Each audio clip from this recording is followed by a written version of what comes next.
সিংহ রাজা, বনের রাজা, কিন্তু একটু অহংকারী।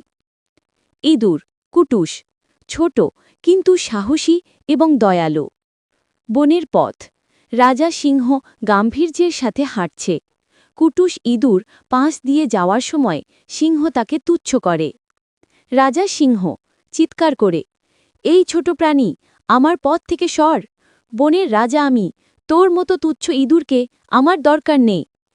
কুটুস ইঁদুর দুঃখ পেয়ে দ্রুত সরে যায়। হঠাৎ রাজা সিংহ যন্ত্রণায় চিৎকার করে ওঠে এবং মাটিতে বসে পড়ে। রাজা সিংহ ব্যথায়, আহ, আমার পায়ে কি যেন ঢুকেছে, খুব লাগছে। রাজা সিংহ দেখেন তার থাবায় একটি বড় কাঁটা বিঁধে আছে, কিন্তু তার বিশাল থাবা দিয়ে সে কাঁটাটি বের করতে পারছে না। সে অসহায় হয়ে চারদিকে তাকায়। কুটুস ইঁদুর সেই পথে যাচ্ছিল।